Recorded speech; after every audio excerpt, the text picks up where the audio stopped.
시편 19편 오늘이 양식이 되면 다윗의 시를 가을이 시작하는 때 문학적인 감성으로 다윗의 시편 19편 우리가 함께 살펴보도록 하겠습니다.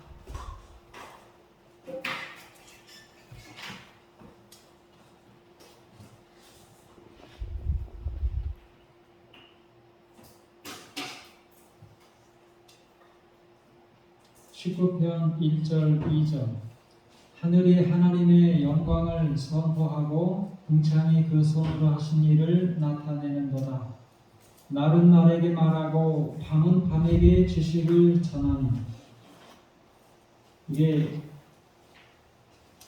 그 시편 19편은 그 저 높고 푸른 하늘과 이 찬송과 찬미가 있죠. 이 찬미가 이 시편 19편을 이렇게 영감을 받아서 그렇게 쓰여진 찬송이라고 그래요. 뭐가 하나님의 영광을 선포하고 손으로 하신 일을 나타낸다고 했습니까? 하늘이 궁창도 결국은 하늘이에요. 그래서 하늘이 하나님의 영광을 선포하고 그 손으로 하신 일을 나타낸다라고 여기 소개를 합니다. 하늘과 푸른 하늘과 또 밤하늘과 해와 달과 별들을 보면 우리가 어떤 생각이 들어요? 아름답다. 또 이 고도의 질서가 또 그 가운데 있는 것입니다. 밤하늘에 있는 그 무수한 별들도 가만히 제자리에 있는 별은 하나도 없어요. 다 운행하는 겁니다. 그런데도 자기의 궤도를 따라서 묵묵히 돌기 때문에 고도의 질서가 잡혀있는 이 우주를 우리가 생각을 해볼 수 있어요. 우주와 만물을 바라볼 때 하나님의 영광과 그 아름다움과 질서를 보면 그분의 손으로 하신 모든 일들을 알게 된다라고 먼저 소개를 했어요. 3절과 4절 언어가 없고 들리는 소리는 없으나 그 소리가 온 땅에 통하고 그 말씀이 세계 끝까지 이르도다. 하나님이 해를 위하여 하늘의 장막을 베푸셨도다. 하늘이 어떻게 우리에게 하나님의 영광을 나타내는가? 언어는 없어요. 소리는 소리로 말해주는 게 아닙니다. 그러나 우리가 깊이 관찰할 수는 있어요. 명상할 수는 있습니다. 그러면 자연히 우리 마음에 하나님의 영광을 말해준다는 것입니다. 다윗이 이 시편을 19편을 언제쯤 썼을까요? 언제의 경험을 바탕으로 이 시편 썼을까요? 양치기 경험. 비교적 어렸을 때. 여러분, 다윗은 이거 주목하셔야 돼요. 다윗은 어려서부터 천연계를 관찰하는 법을 알았어요. 양치기 때의 경험을 바탕으로 해서 부조의 선지자에 보면은 양치기 때의 경험을 바탕으로 해서 이 시편 19편을 쓴 것입니다. 푸른 하늘을 바라보고 또 태양을 바라보고 높은 산과 또 절벽과 웅장한 자연을 바라볼 때에 하나님의 창조주 되신 창조주의 위엄과 또 품성에 대해서 깊은 감동을 받았어요. 평생의 믿음의 생애를 살도록 창조주 신앙이 그렇게 준비시켜 준 것입니다. 다윗은 부조와 선지자에 보면 창조주 신앙을 어려서부터 자연을 관찰하면서 그렇게 배우고 준비가 된 것입니다. 하늘 가운데 특별히 다윗은 한 가지만 딱 예를 들었어요. 5절과 6절에 해는 그 방에서 나오는 신랑 같고 그 길을 달리기 기뻐하는 장사 같아서 하늘 이 끝에서 나와서 하늘 저 끝까지 운행하며 그 온기에서 피하여 숨은 자 없도다. 우리 4절부터 보면 하나님이 해를 위하여 하늘에 장막을 베푸셨도다. 이 푸른 하늘이 하나님이 베푸신 장막이라고 이렇게 시적으로 표현을 했어요. 그 장막 가운데 이제 해가 이렇게 운행을 하는 것입니다. 또 해는 그 방에서 나오는 신랑 같고 방에서 나오는 신랑 같다고 표현을 했어요. 해가 떨어지면 방에 들어가는 거예요. 밤에 쉬려고. 해가 뜨면 이제 그 방에서 나온 신랑 같다라고 소개를 했어요. 그 길을 달리기 기뻐하는 장사 같아서 하늘 이 끝에서 나와서 저 끝까지 운행하며 한 번 나오면 동쪽에서 해가 떠올라서 서쪽으로 칠 때까지 쉬지 않고 달리는 선수, 장사와 같다라고 여기 설명을 합니다. 그 온기에서 피하여 숨은 자 없도다. 쉴 새 없이 내뿜는 에너지, 열기 이런 것들을 온기에서 피하여 숨을 자가 없다라고 표현을 했어요. 신랑과 장사가 태양만 바라봐도 하나님의 영광과 하신 일들을 이렇게 여기에 경험을 통해서 소개를 했습니다.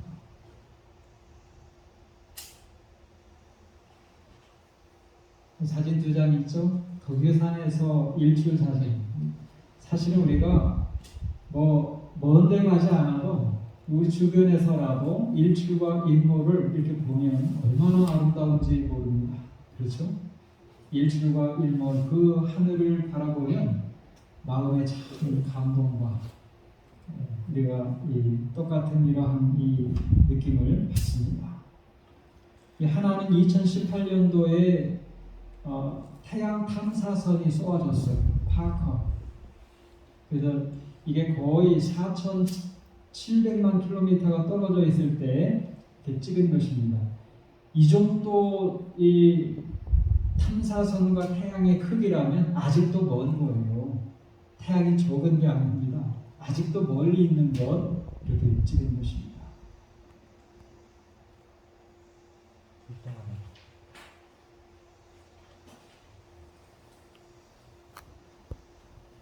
태양은 지구의 몇 배가 될까요? 이 지구 직경의 109배입니다.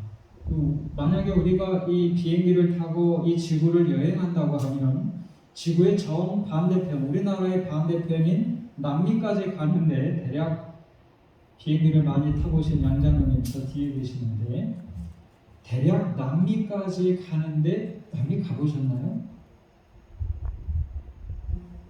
미국만 갔어요. 지금 깜짝 놀랐어요. 남미도 다녀오신 줄 알고 처음에 끄덕끄덕 하셨거든요. 정말인가?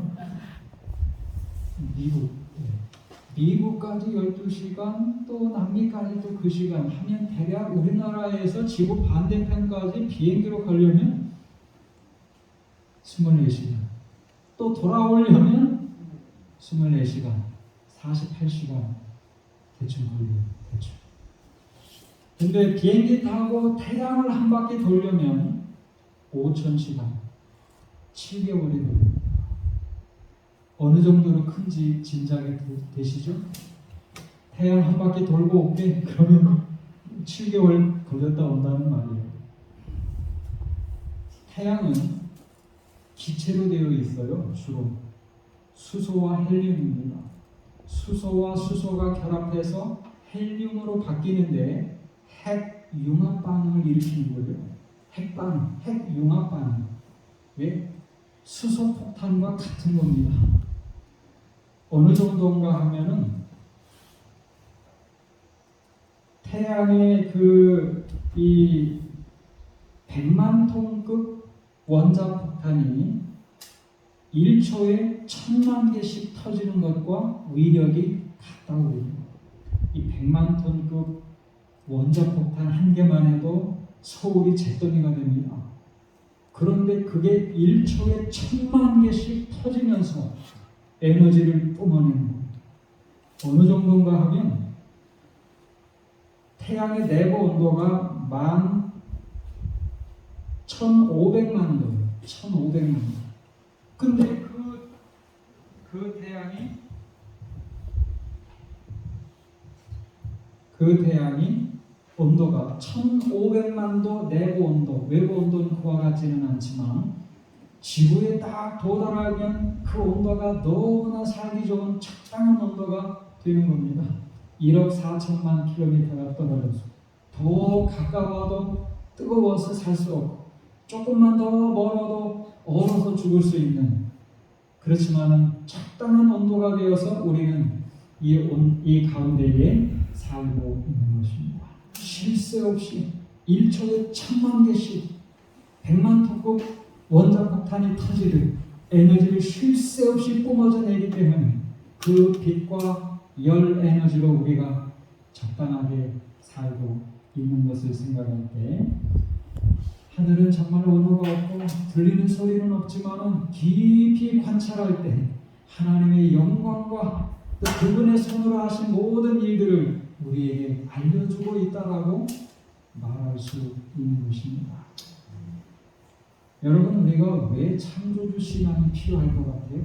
왜 창조주 신앙이 필요할까요? 창조주 하나님에 대한 믿음.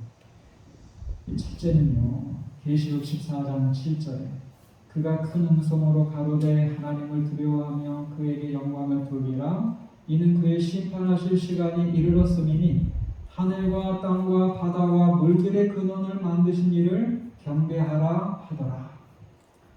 창조주 신앙이 확실하게 우리 가운데 있을 때 경배의 문제가 해결이 됩니다.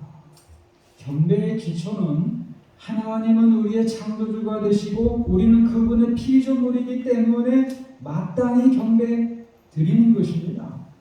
계시록 14장 같은 장에서 나오는 아무리 짐승에게 경배하라고 강제하라 한다 할지라도 경배 드리지 못하는 이유는 뭐예요? 창조주가 아니기 때문에 그런 것입니다. 경배는 대쟁투의 핵심 문제이기도 해요. 그러므로 창조신앙이 우리에게 확실하게 있어야 됩니다. 하나님은 우리의 창조주가 되세요. 하나님이 우리에게 뭔가 축복해 주시면 신앙하고 그렇지 않으면 안 하는 그런 문제가 아닙니다.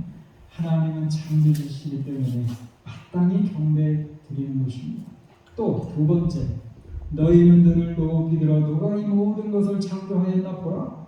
피곤한 자에게 능력을 주시며 무능한 자에게 힘을 더하시나니 여호와를 낭망하는 자는 새 힘을 얻으리니. 여러분, 이 창조주 신앙이 또 필요한 이유는 새 힘을 얻기 위해서, 생명과 은혜와 능력을 얻기 위해서 하나님을 창조주로 믿는 것이 신앙이 우리에게 필요합니다. 창조주 하나님이 우리와 함께 계신다. 그 자체만으로도 깊이 명상할 때에 우리 마음에 쉼을 얻게 되고 힘과 은혜와 생명을 얻는 경험들을 우리가 합니다.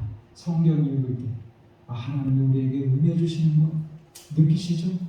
기도드릴 때 하나님이 나에게 은혜를 주시고 힘을 주시는구나 하는 것들을 우리가 느낍니다. 창조주 하나님의 신앙이 우리에게 필요합니다. 다윗은 그랬어요. 어려서부터 이 창조신앙을 배운 것 우리가 배웁니다. 두 번째, 7절부터 9절. 이제 또 어떤 것이 하나님의 영광을 우리에게 보여주는지 소개를 합니다.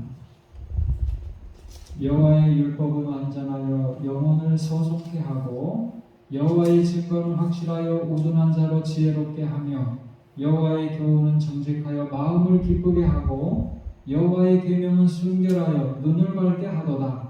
여호와를 경외하는 도는 정결하여 영원까지 이르고 여호와의 규례는 확실하여 다 의로우니. 두 번째로 하나님의 영광을 우리에게 보여주는 것은 여기 율법, 넓은 의미로 보면 성경, 하나님 말씀이 오늘 우리에게 하나님을 보여주고 있다라고 소개를 합니다. 여기 복잡하게 보이지만은 사실 이 6가지는 다 이 기능과 특성에 따라서 성경, 하나님 말씀을 우리에게 6가지로 소개를 한 것입니다. 한 가지, 율법, 하나님, 넓은 의미로는 하나님 말씀이지만 6가지로 설명을 했어요.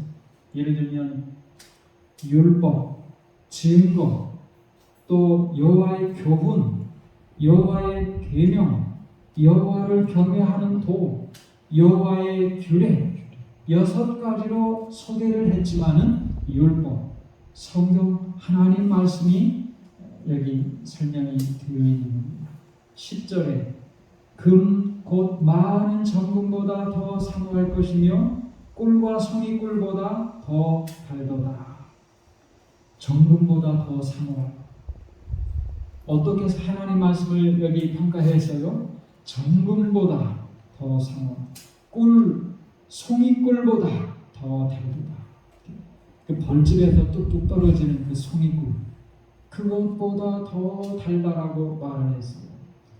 여러분, 아무리 성경이 이렇게 가치가 있다라고 말을 해도 자기가 직접 읽어보지 않으면 소용이 없는 거예요. 읽어봐야 정말 정금보다 귀하다, 꿀보다 더 달다, 이렇게 말할 수 있는 겁니다. 제 주변에 가게가 있어요.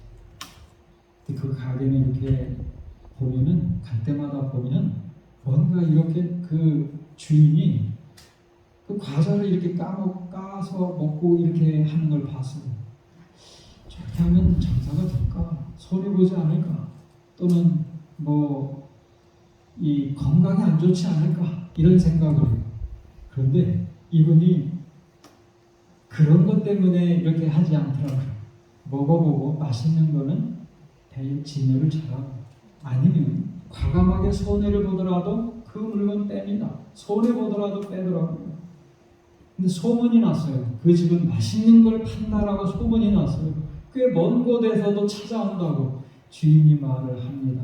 공연한 게 아니라 먹어보고 맛있는 거를 이렇게 진열하다 보니까 소문도 나고 오는구나, 이런 생각을 해봤습니다.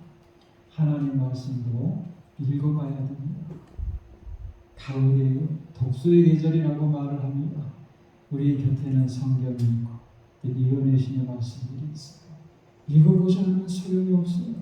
여기 이 하나님 말씀이 뭐 정금보다 귀하다, 송이꿀보다 더 달다라고 말하지만 읽어보지 않는 사람은 모르는 거예요.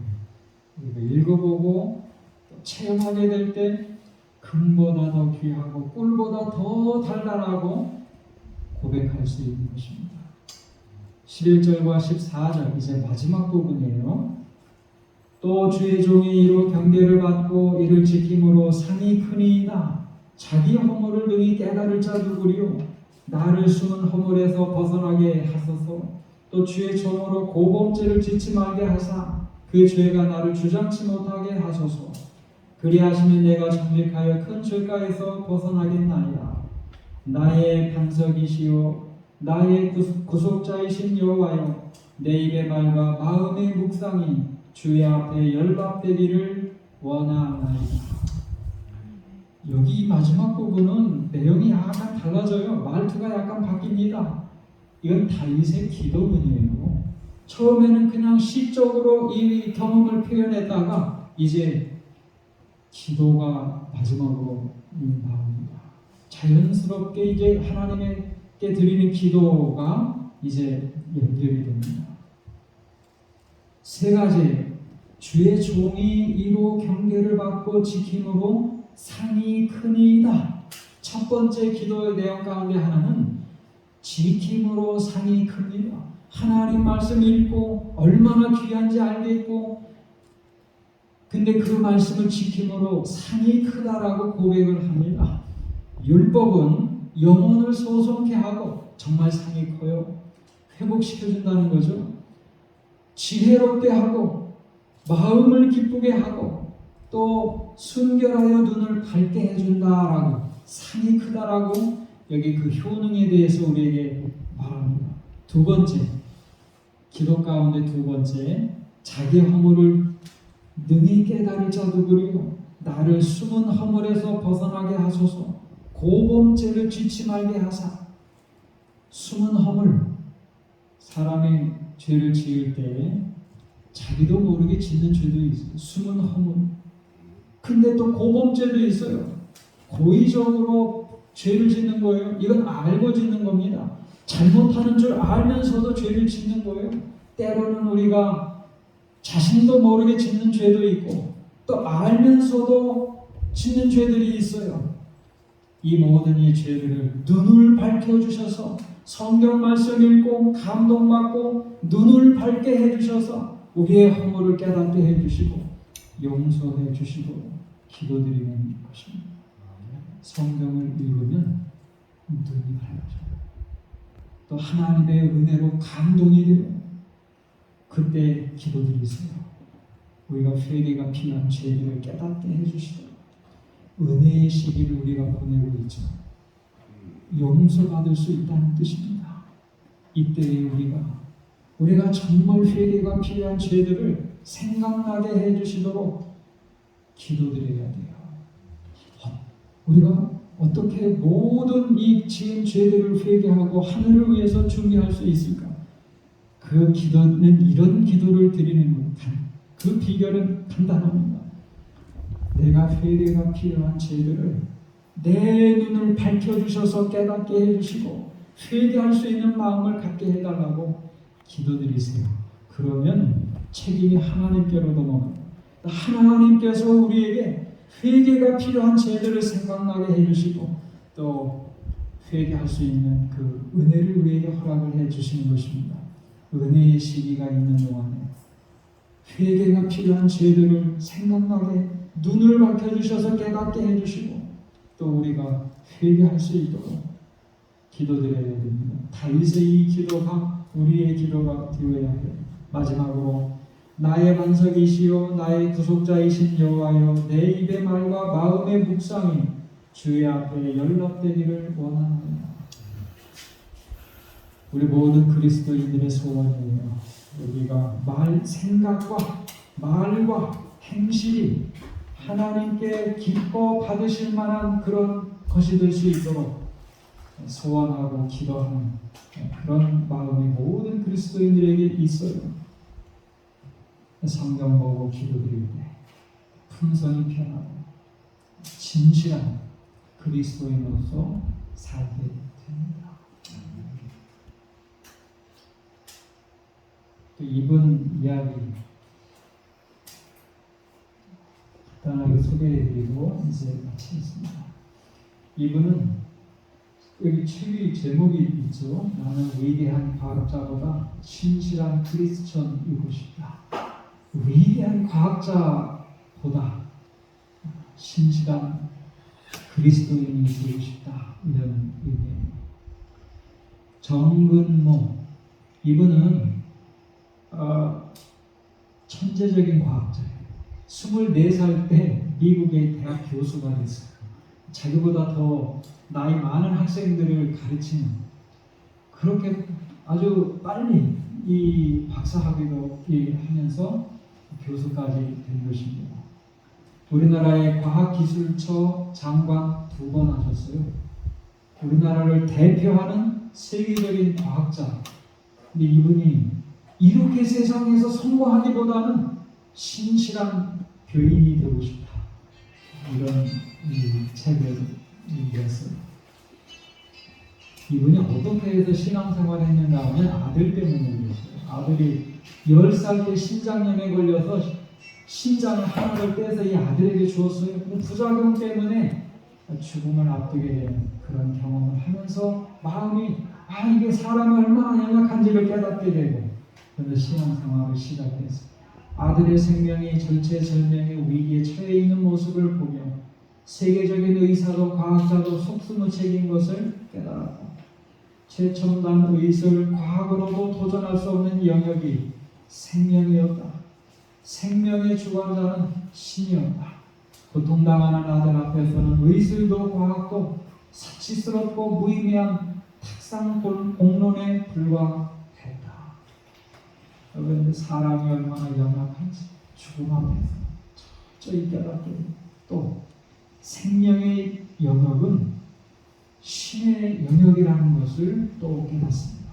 하나님께 다른 동료 과학자들이 보기에는 아들이 저 위기에 처해 있는데 성경 보고 기도하는 게 답답해 보였을지 몰라. 그 경험들에게 소개하더라고요.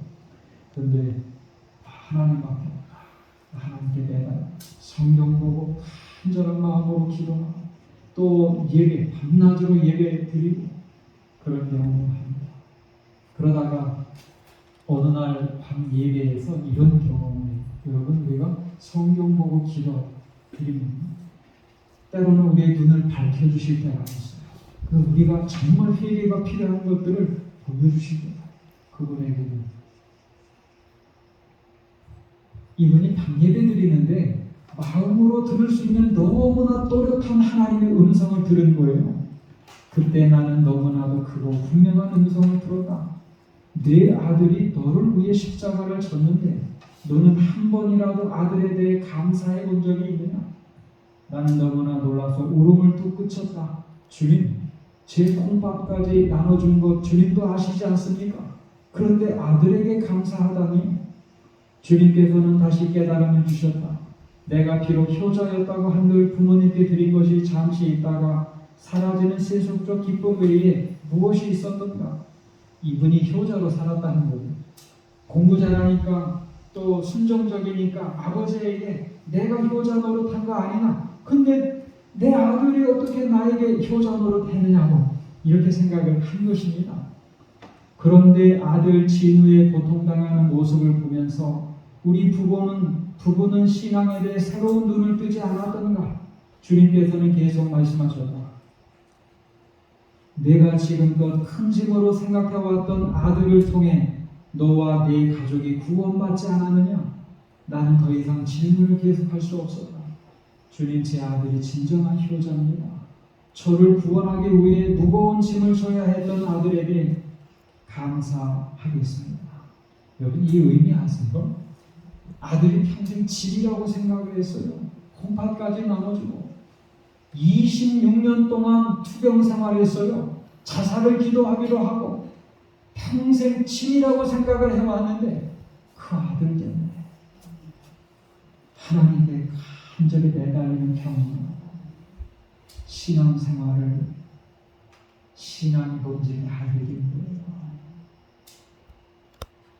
걷잡을 수 없을 정도로 눈물이 쏟아지기 시작했다. 진우가 아니었던들 나는 어쩌면 크리스천이 되지 않았을지도 몰랐다. 나의 가슴 밑바닥에는 항상 불만스러운 생각이 자리 잡고 있었다. 내가 무슨 큰 죄를 지었기에 이런 고통을 주시는가? 정직하게 살려고 노력하는데 왜 이런 아픔을 주시는가? 의문이 순식간에 거치는 순간이었다. 나는 이런 모든 것들을 떠올리며 나의 잘못을 비롯해 교만, 불만을 가득 찼던 생활을 고백했다. 그런 죄악들을 고백할 때마다 눈에서 뜨거운 눈물이 흘러내렸다. 여러분, 우리가 성경 볼 때, 기도드릴 때 하나님께서 우리의 눈을 밝혀주실 때가 있어요. 때로는 갑자기 이런 음성으로, 마음으로 들을 수 있는 음성으로 너무나 분명 대화를 나누실 수도 있어요. 너무나 분명한 음성을 들으실 수 있어요. 그럴 때 우리의 죄가 보여지고 마음 깊이 그 가슴의 밑바닥이라고 표현한 것처럼 마음 깊이 있었던 그 교만함, 이기심, 욕심 보여주실 때가 있어요. 그럴 때 아니됩니다. 회개하게 돼요. 성경은 그런 일을 합니다. 영혼을 소생케 하고 눈을 밝혀주시고 그럴 때 다윗처럼 절로 기도가 나옵니다. 숨은 허물에서 벗어나고 그리고 고범죄, 알고 지은 죄들에서도 벗어날 수 있도록 간절한 기도가 나오게 되는 것입니다. 시편 19편은 천연계를 통해서 하나님의 영광을 보기까지 자주 바라보고 명상하고 성경을 통해서 믿음이 회복되고 눈이 밝아져 죄를 회개하고 용서받을 수 있도록 그래서 우리의 생각과 말과 행실이 하나님께 연락되는 생애를 살도록 교훈을 줍니다. 우리도 이 다윗처럼 우리의 생애 전체가 하나님께서 연락 기쁘게 받아주실 만한 그런 생각과 말과 행실을 할 수 있는 성도들이 되시기를 바라면서 말씀을 드리겠습니다.